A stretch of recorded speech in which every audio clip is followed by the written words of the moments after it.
Whoa, I'm gonna start anyway. This one is Rumpelstiltskin. Oh, cat. By the side of a forest of faraway country ran a fine stream of water. Upon the stream there stood a mill. The miller's house was close by, and though he was poor, he had a beautiful daughter. She was, moreover, very intelligent. The miller was so proud of her that... Oh my goodness. I can't even see the book. The miller was so proud of her that one day, upon seeing the king of the land hunting in the forest, he gloated, "I have a daughter who can spin straw into gold." Now the king is very fond of money, and when he heard the miller's boast, his greediness was aroused. The king said to the miller, "This is an art which pleases me well. If your daughter is as clever as you say, bring her tomorrow to my palace, and I will put her to the test."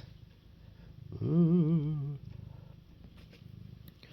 And when the girl was brought to him, he took her into a room which was quite full of straw, and gave her a spinning wheel and a reel, and said, "All this must be spun into gold by morning, if you love your life." Ooh. It was in vain that the unfortunate maiden said that it was only a silly boast of her father's, and that she could do no such thing as spin straw into gold. But the chamber door was locked, and she was left alone. She grew more and more frightened, until at last she began to cry. But all at once the door opened, and in came a little hobgoblin. "Burr, burr, burr." "Good evening, Mistress Miller. Why are you crying so?" he asked. "Alas," answered the girl, "I must spin the straw into gold for the king, and I do not know how to do it." "What will you give me," says the hobgoblin, "if I do it for you?" My necklace," replied the maiden. It was a very fine necklace. So the hobgoblin took it and sat himself down to the wheel and whistled and... water on myself. Okay. Well, it should be okay. It wasn't very much.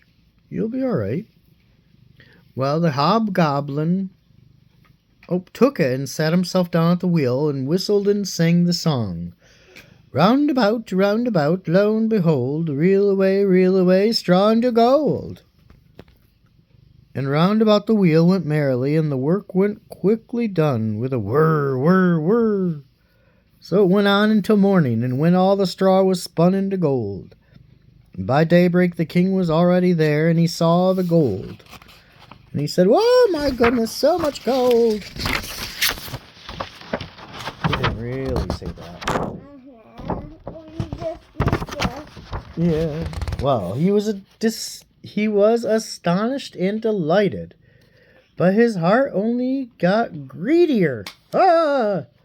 So he had the miller's daughter taken into yet another roomful of straw, which was much larger, and commanded her to spin that also in one night if she valued her life. But the girl did not know how to help herself and was crying, when the door once again opened and the hobgoblin appeared again. What will you give me if I spin the straw into gold for you this time?" The ring on my finger," says the girl. The hobgoblin took the ring and again began to turn the wheel, singing again, round about, lo and behold, reel away, straw into gold." Ooh.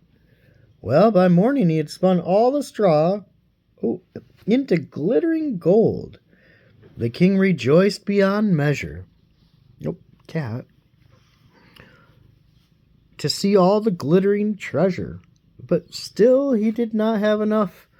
So he had the miller's daughter taken into even a bigger room, full of even more straw, and says, "You must spin this too, in the course of one night. And if you succeed, you will be my new wife." Well, even if she's a miller's daughter, thought he, I cannot find a richer wife in the whole world. So as soon as she was alone, the hobgoblin came again for the third time. He says, "What will you give me if I spin the straw into gold for you again?" He says. "Oh, but I have nothing," answered the girl. Well, then promise me, if you should become queen, to give me your first child." "Oh, no!" "Who knows whether that will ever happen," thought the miller's daughter. And, as she knew no other way to get her task done, she promised the hobgoblin what he wanted. And for that, he once more sang the old song, and spun the straw into gold. And when the king came in the morning and found all he had wished for, he took her in marriage, and the pretty miller's daughter became a queen. Burr, burr, burr. Well, a year after that, she brought a beautiful child into the world, and she never gave thought to the hobgoblin at all. But suddenly he came into her room, where she was sitting playing with her baby. "Now, give me what you promised," he ordered. The queen was horror-struck, and she grieved sorely for her misfortune. She offered the goblin all the riches of the kingdom, if he would just leave her child alone. But the hobgoblin says, "No, no, no. Something alive is dearer to me than all the treasures of the world." Then the queen began to lament and cry, so that the hobgoblin pitied her. All right, I'll give you 3 days' grace," says he. "If by that time you tell me my name, then shall you keep your child." So the queen lay awake the whole night, thinking of all the odd names that she'd ever heard, and she sent a messenger all over the country to inquire far and wide for any of the names that there might be. Well, when the hobgoblin came the next day, she began with Timothy, Ichabod, Jeremiah, and said all the names she could recall, one after another. But to each and every one of them he smugly declared, "That is not my name." Well, on the second day she had made inquiries made to the neighborhood as to the names of the people there, and she repeated to the hobgoblin all of them, the most uncommon and curious names. Perhaps your name is Short Ribs, or Sheepshanks, or Lace Leg." But he always answered, "Nope." "Yeah, I don't know, it's a silly odd name." But he always answered, "That's not my name either." And on the third day the messenger came back again and said, "I have traveled 2 days without hearing many other names, but yesterday I came to a high mountain at the end of a forest, where the fox and the hare bid each other the good night, and there I saw a little house, and before the house was a fire that was burning, and round about the fire was a little hobgoblin, dancing one leg and singing, "Merrily I'll feast, I'll make, today I'll brew, tomorrow I'll bake, merrily I'll dance and sing, for the next day will a stranger bring. Little does my lady dream, Rumpelstiltskin is my name." Yeah.